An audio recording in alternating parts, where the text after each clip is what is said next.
Hey everybody, and welcome back to 31 Days of Indie Horror. I'm your host, Jonathan Moody, and I'm here with... Jackey Hall. And we are going to be talking to you guys about Hatchet! Hatchet!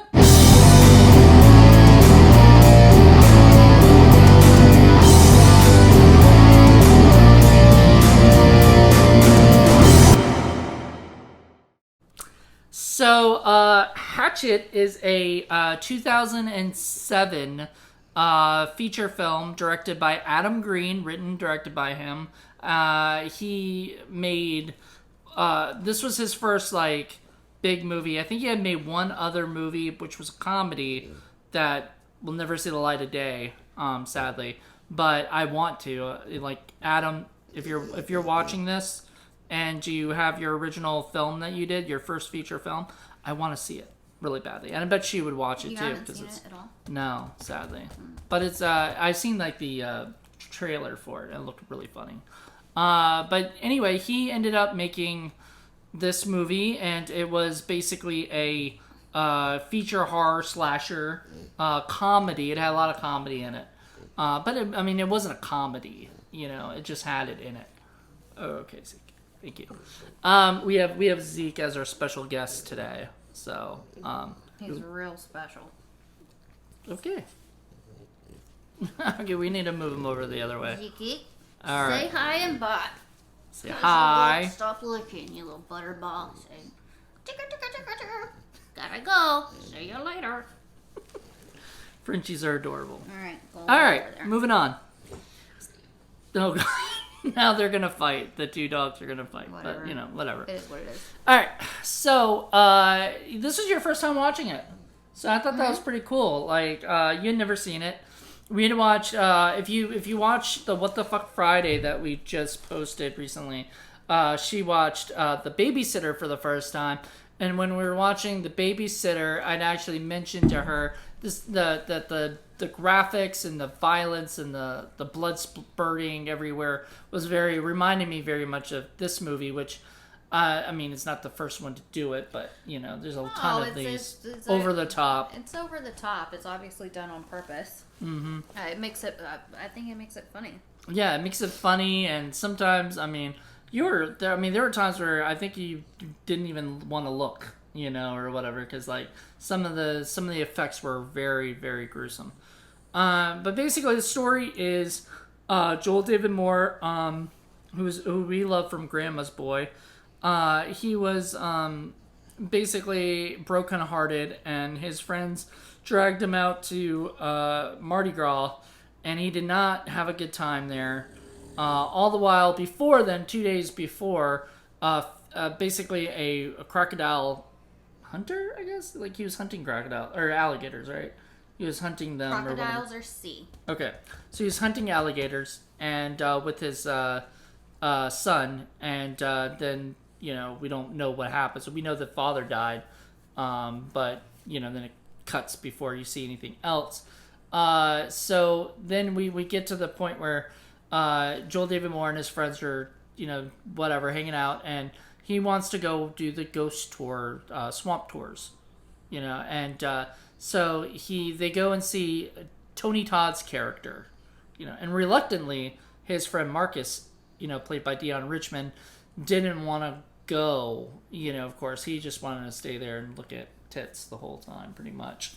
That's exactly it. That's what he said. That's pretty much what he said. He said, well, why am I here? I want to just see titties. But, so anyway, he ended up going to, they ended up going to Tony Todd's place, and Tony Todd says he can't do swamp tours anymore. He got in trouble for it. So, but he suggests go to Marie Laveau's place. So they go there, and there's this the group of people that basically are trying to do the swamp tour, and they have this tour guide who is very funny, and yeah, he was funny. Yeah, played by Perry Shin. I love him. I always love seeing him and stuff these days, anytime.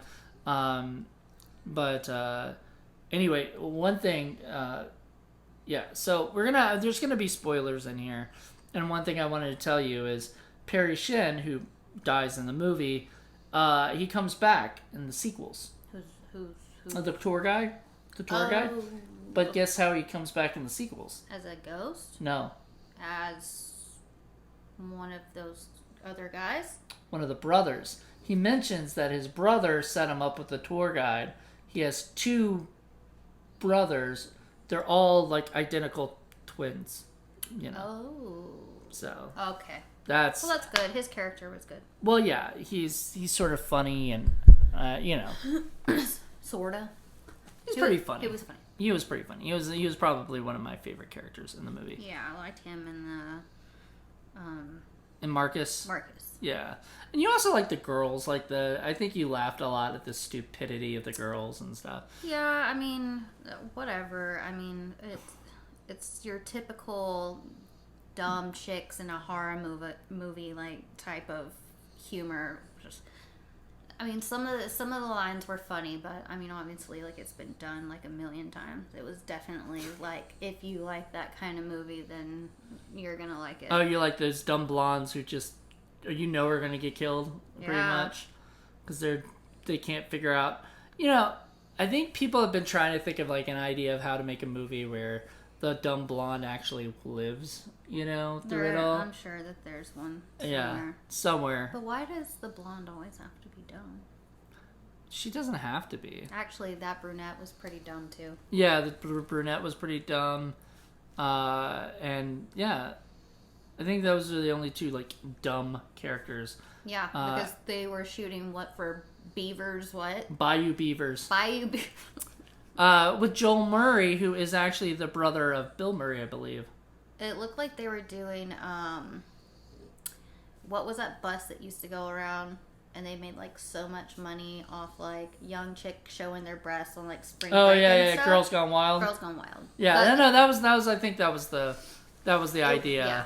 It was definitely the idea of it. It was hilarious because you find out that Joel Murray, who plays Doug Shapiro, isn't actually Doug Shapiro. He was some other guy who actually was just a regular dude. Like he wasn't a movie producer for Bayou Beavers. And there's this like great line where she's like, "So he didn't work for Bayou Beavers?" and Joel David Moore's like, "I don't believe so." Like, you know. Well, yeah, the whole time he's filming them, showing their tits off and on throughout the whole scene. Did that bother you at all? Because I know you really aren't a big fan of like gratuitous nudity, That's but like gonna be in all of these movies that you show me. I mean, it's not a surprise. Well, I mean, I know, but like in a way, I think what they did with it was with making it sort of funny most of the time. You know, right? Like the fact that he kept asking them to do it like everywhere. I thought that was sort of funny, and it made it okay to me. Like it didn't bother me that because I just get kind of bored when I see nudity all the time in films, you know, where it really doesn't feel like it belongs. But like that, I think, yeah. Once again, you're right. It's a movie. It's the type of movie that's gonna have it, but it's also they did it. I mean, as tastefully in a way as they can by making it funny for this kind of movie. Yeah, for making it kind of funny, right? I mean, I still don't agree with it, but yeah. Well, so I mean, they ended up doing that, but so they pretty much the whole time are just showing off their tits and then putting them back in and saying, you know, mean things to each other, you know, or whatever. Yeah, really mean dumb things. Yeah, mean dumb things. You know, one of my favorite lines is, "Why don't you go suck your dad off some more?" It's like, "I will after you're done." Okay. No, she says, "I will after I suck your dad off first." No, I don't think that was. But anyway. It is. Okay. We'd have to go back and watch it. Because she made an incest joke to the other girl. Yeah. And then she said, "I will after I suck your dad off first." Yeah. Which was just dumb blonde shit. Yeah. Yeah. Yeah, it was a lot of dumb blonde shit the whole time. I was kind of laughing, you know, at it. Like that was the point. This movie like was not as bad as a lot of the shit you watch. Yeah. Well, And that's the thing that I really liked about and what I think has made it survive so many sequels and stuff, is that it's a step above a lot of movies. Yeah, I would be interested to see the sequels though, because I feel like the more they go on, like they did with Wrong Turn, which this kind of felt a little bit like that to me, along with like a mix with Leatherface. Well, yeah, here's the thing. With the sequels, a lot of people have different opinions. Some people love the second one. Some people hate the second one. Some people love the third one. Some people hate the third one. There's the fourth one, Victor Crowley, which is sort of semi-remake of the movie. Like, it's the same sort of plot where instead of a boat, they get the airplane crashes and they have to, they're stuck on that, they're not actually, but they're going there because there was, they're writing they're making a movie of it. The blah blah blah blah blah. Yes, exactly. They were making a movie of the movie. Yeah, basically, they were making a movie about Victor Crowley, and and they want to get some inspiration for it or something. It's a pretty good movie, except it's it's the fourth one, and so far last one, but I'm sure they'll make another one. I mean, why not? I don't know if they'll call it like Victor Crowley 2 or if they'll do like Hatchet 5, Well, I mean, either way, it looks like the director's on the right path. So yeah. Adam Green, who made it, also has a great show on Shudder right now that's out called Holliston, so check that out. But we watched this on Tubi, which I thought was pretty cool that they actually had Hatchet 1. I don't know where Hatchet 2... And I think Victor Crowley is on here too. I don't know where Hatchet 2 or 3 is on streaming. That might be on Shudder or one of the other networks or Amazon or something. So if you want to check that out. But I own all the movies like on Blu-ray, of course. Huge Hatchet fan. Which is funny because I grew up reading a book called Hatchet. Right? There was a book called Hatchet. That was not this story at all. It was about a kid getting lost in the woods and having to fight bears and stuff. Nothing like this at all. And then, so when I heard the title, I originally thought, oh man, they're remaking that but making it into a horror story. Nope. It was a completely different thing. And I believe it's based on, his, stories he would tell at like camp and stuff to people, to scare them, all the kids and stuff. yeah. So he created Hatchet Face and Victor Crowley.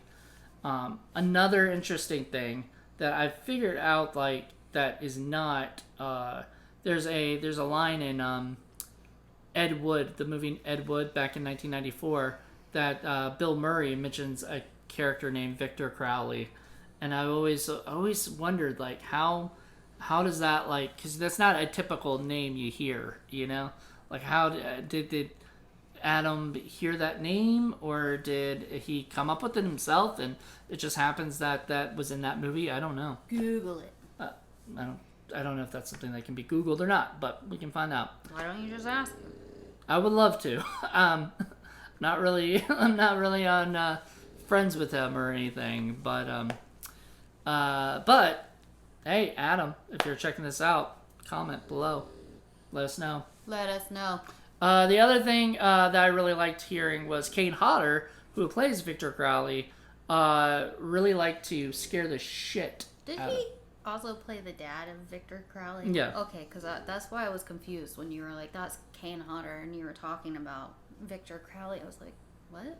He plays the adult version of Victor Crowley, but he also plays the father in it. So he actually got to have two parts, and the father, he actually got to have a little bit of dramatic part, which he doesn't normally get that much of. He usually plays bad guys that, whatever, right? Mm-hmm. So this time he got to kind of play the sentimental father who accidentally chops a hatchet into his son's head while trying to save him. while trying to save him. So like it's a good, like he was a good guy and everything. But I mean, and then he died of a broken heart, which is kind of always a lot of like if you ever listen to a lot of ghost stories and stuff. That's one of the things a lot of people always kind of, oh, that person died of a broken heart, and you know what I mean. Normally it happens faster than 10 years. Yeah. But whatever, it doesn't matter. It's not that big of a deal. So Victor Crowley is sort of like Jason in a way. Like I feel like it's very much the Jason character, because Jason in Friday the 13th, Jason Voorhees was a child who died in drowning in a lake or whatever, right? His mother tried to get revenge and everything, and he got to, as a child, he got to see his mother beheaded, in the whatever, even though he was dead, right? And then he somehow or another he grew up into an adult, right? Mm-hmm. So how did Victor grow up to be? You know what I mean? Because like you can't usually be scared of a child killer, right? I don't know. Well, Chucky, I guess, is sort of a doll, it's a little. Yeah, it's back in the day though. They don't. I mean, other than like Pet Cemetery and stuff like that, they really don't make children killers that often anymore. And that was at least not in mainstream films. Yeah, Pet Cemetery is only because they buried the kid in the Pet Cemetery and he came back. Like he wasn't like a killer. Yeah. He was came back from the dead, and that's how he was. But yeah, it's interesting. They're really Children of the Corn. They were killers. Killer kids. I don't remember that movie, but I remember that I used to watch it all the time because it scared the crap out of me. And then I think I watched it when I got older, and I was like, why did this used to scare me? I don't know. Children of the Corn. So wait, that movie used to scare you, and you would watch it all over and over again because it used to scare you? Yeah. That's funny. But I was like little. I was probably like 7. Right. Yeah. Makes sense. So the cool thing I always heard about Kane Hodder was he really liked to scare the people. So he would not let the actors actually, see him and stuff in the around. So he would literally sneak up on people, and people would freak out, and everything. So all those scares that actually happened, those were like legitimate scares because they didn't know it was coming. I thought that was an interesting, little tidbit. That's a cool little fact. Yeah. That'd be fun. I tried not to do any of those facts while we were watching. Shit in your pants. Yeah, because you ruined the whole movie because you talked the whole fucking time. Yeah. I tried not to, this one. You're like the commentary of the whole fucking film. Yeah, well, generally we do that in the Indie Film Cafe because we want to remember what we were going to say and stuff. Well, if you got me trying to hold my attention to watch something, you gotta zip it. Yeah. Because I typically don't watch this stuff. Yeah, it's true. Anyway, let's move on to, let's talk a little bit about, like, were there some of your favorite deaths in that movie? Did you like any of the deaths? They were very gory. I turn my head to most of them. I'm trying to think. Oh, I like the one where he... Right? That's actually my favorite. It was the woman, because there was the old woman and the old man. Yeah. And they got mad because nobody would actually go by the house. They didn't want to go by the house because they were too afraid. Good thinking too, because Victor was just like sitting out there, waiting for them. And then they go out there, and she lets go of the husband. She keeps trying to run, and he goes, oh, and splits her face in two. Yeah, with the tongue going like this. Yeah, it's pretty gross. That one was pretty cool. Yeah, that was. And then how did he kill the husband? The husband. Oh, he just kept hitting him with the. He just bashed. With the hatchet. Remember to arm and stuff, and then just taking him out. Everybody had some kind of cool like little death scene. That everybody that pretty much died in it. As I said, the Mary Beth supposedly didn't die, but like it left it open where you wondered. And once again, that I think that goes to like that was an homage to Friday the 13th. Because in Friday the 13th, they were in a rowboat, and Jason comes and grabs the girl, at the end or whatever, and then you find out it's a dream, but he still could be out there, or whatever. And in this case, they did it where people really wanted it, which is a lot of people didn't like the dream thing in the first Friday the 13th, because they did in the first Friday the 13th, then they did it again in Friday the 13th too.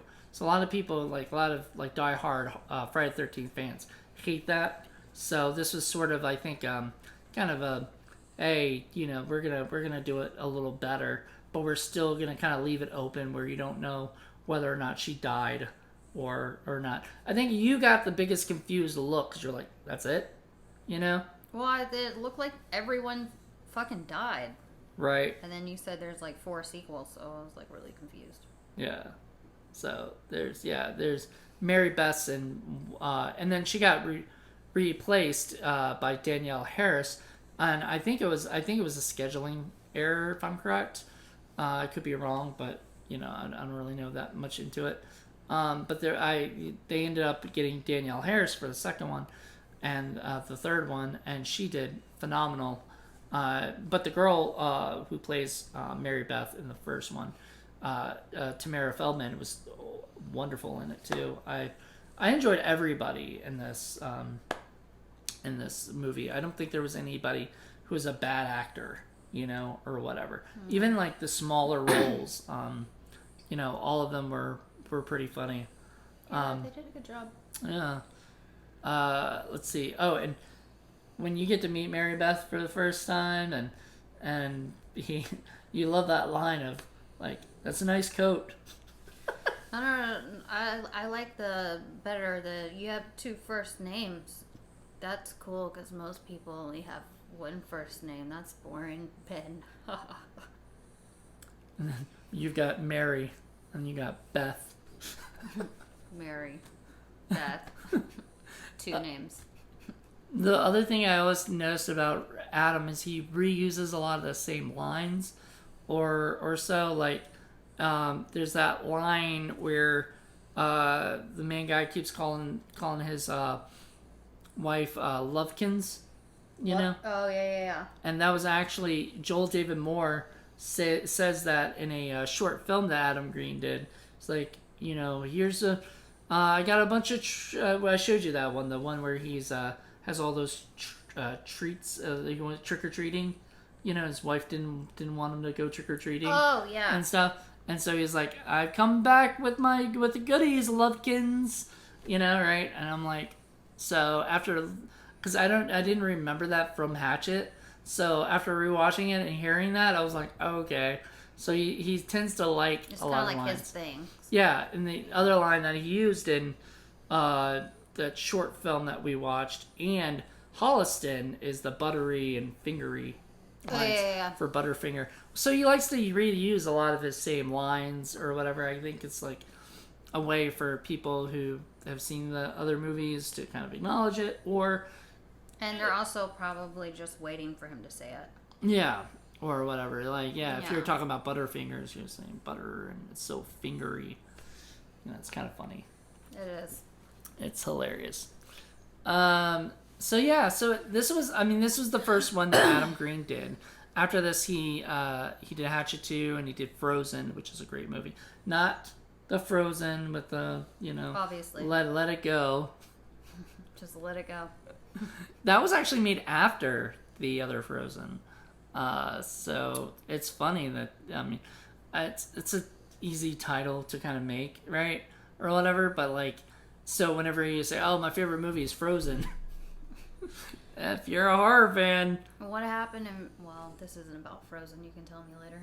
I'll tell you more about that, but it's a great movie. It's a fun little flick. But then he also made a movie called Spiral, which was made like right after this, after Hatchet, with Joel David Moore, and that was really good. But that was like a thriller. And then he did Frozen, Hatchet 2, Hatchet 3, Victor Crowley, and Holliston. So those are like his big things, and he did a bunch of short films, mainly for Halloween. Speaking of which, it's almost Halloween. I wonder if he'll have another annual short or not. Some of them are really good, some of them not so good. So a lot of them are very like with the horror like elements, but also comedy elements or whatever. I can't watch it unless it has some comedy in it. Yeah. So this Adam Green's constantly making things still, and I love and I adore, watching his flicks. He's probably one of my favorite indie horror directors right now.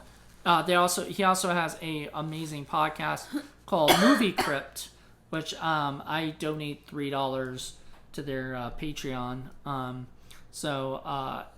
Sometimes you can ask a question to the guests that they have, because they have big Hollywood horror guests, for their show and everything. So, I never even realized that Movie Crypt was created in the TV show Holliston. So it's really neat to know that it all started. I think it all started there or so, or maybe they already had the podcast. I don't know.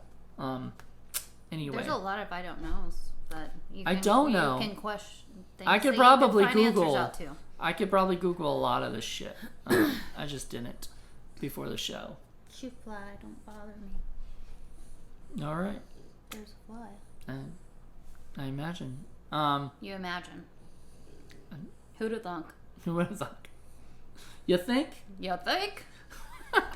So yeah, we had a great time watching this. Like I said, when I saw The Babysitter, I was like, okay, if she can enjoy The Babysitter, you could definitely enjoy Hatchet. There are some movies that you're just like, oh, I need to be drunk to watch, and shit. And sometimes not even that works. Not even that works. With some of them, no. You just can't. Well, the thing with the horror movies is that they're so unrealistic. Like, it makes everyone seem like the biggest idiots in the world, because obviously anyone with a brain wouldn't do half of the shit that they do. So you have to look at it as like, this is our horror movie and this is how it goes, and there wouldn't be a movie without these decisions being made. But in my head, it just doesn't make any sense. Well, I that's the one thing I did like about Hatchet, though, was even though, like you were saying, nobody would go to that swamp tour at night, right? Or you wouldn't, at least. I wouldn't. I'm not saying that. No, I don't even know if that's a thing at night. I have no idea. Right. So I can't say that. Yeah. But I've been on one during the daytime, and I'll tell you one damn thing: I'm not going out there after night. Oh, we didn't talk about my favorite character, Jack Cracker. Jack Cracker. Jack Cracker. So there's a guy that's in the swamp that they call the tour guy calls Jack Cracker, and he's a hillbilly who hunts alligators in the swamp and drinks his own piss. Yeah. And I think they said he was inbred or something, or they used to mess around with his family or whatever. I don't know. Anyway, it was really funny. There was a lot of inbreeding jokes, and then if you looked at Victor Crowley, he looks like a product of inbreeding. Yep. He was deformed or something when he was a kid. It's called fucking your dad. Maybe. Actually, there is more backstory to the whole thing that involves a woman. I don't know if it goes into that. That's in the sequel. And that's what I also like about the sequels, is it does try to give you more of the legend of Victor Crowley and stuff. I enjoy that. Like, I enjoy becoming a franchise. It's probably one of the most successful indies franchises, horror franchises. So I just enjoy it a lot. I really liked Wrong Turn, and then they just got really bad. Yeah. Sorry. I like the first two, and I don't know, wasn't even really a big fan of the second one. I was done. Interesting. With that, Wrong Turn 2 was directed by Joe Lynch, who is the co-host of the Movie Crypt with Adam Green. So that's actually a tie-in there, and that's funny that you said that's your you like the second one and that's it. After that, so there you go, Joe. Either you just did the best one, the best you can, and nobody else could. Yep. I guess nobody could keep up with you, dude. I mean, that movie only scared me because it hit so close to home. I'm from Georgia. There's a lot of incest going on. I'm sure it's South, so it's always been a joke. It's always been a joke. I know, but I thought that didn't it take place in West Virginia? I don't care where it took place at. I'm saying I'm from Georgia, where incest does happen. Yeah, so Jesus. Just saying inbreeding and all that shit. Yeah, so it hit a little too close to home. Like, holy shit. Yeah, no, I get it. These are my inbred cousins out in the woods waiting to shoot you with a bow and arrow. Deliverance style. Look at your mouth. So purty. No. Purty mouth. No, I've seen it. You sure got a purty mouth on you. So anyway, that about wraps it up, I think. So all in all, you enjoyed it though, right? Yeah, I didn't fall asleep. So for day 3, that's good. And you didn't fall asleep to Veronica either. I was surprised. So I was also drinking and taking notes. Okay. Yeah, you're. It was so ridiculous that it was funny. Yeah. And it was very easy to follow along. Like, it wasn't... There was a lot of what the fucks. Yeah. It wasn't very confusing, though. Like, at all, right? Like, you... they can watch the other podcast on that. But, yeah, I was able to watch it. Yeah. Is it watchable? Nope. Was I able to watch it? What? Yep. Veronica. Oh, no. I'm talking about this one. Oh. Yeah. Yeah, it was very watchable, easy to do. Like, yeah. Yeah, they have character development. The whole storyline goes together. there's nothing confusing happening. Veronica, on the other hand, watch that other. Well, if you haven't seen day 2, just do it. Do it. And if you haven't seen Veronica, just watch our podcast on it. You don't need to watch. We tell you everything. Yeah, we tell you everything. But all in all, I say definitely check out Hatchet. Like I said, it's on Tubi. You can check that out. Most of the movies that I'm going to be doing for 31 Days of Horror will be on Tubi. So we're going to have more guests that will be doing everything through Zoom. So that's going to be fun. So this is only day 3. And I got Jackey back for this. She's been wanting to actually watch the movies. She's asking me. What else do I have to do other than homework? I'm bored. We are going to also watch, tonight we're going to watch the documentary on Kane Hodder. Which is actually a really, really good documentary too. I believe it's on Amazon. If you get a chance to watch, it's called To Hell and Back, the story of Kane Hodder. And it is amazing. And I love documentaries. Yeah, she loves documentaries. Anything about learning, the stuff. Usually serial killer documentaries. But we don't have to get into all that. We don't want to creep everyone out. Well, they're watching a thing about horror films. I'm pretty sure. Yeah, but this is... The stuff I watch is real life shit. Yeah. About real murders. So I should watch my... Jonathan hides all the knives in the house sometimes. I do. Oh my goodness.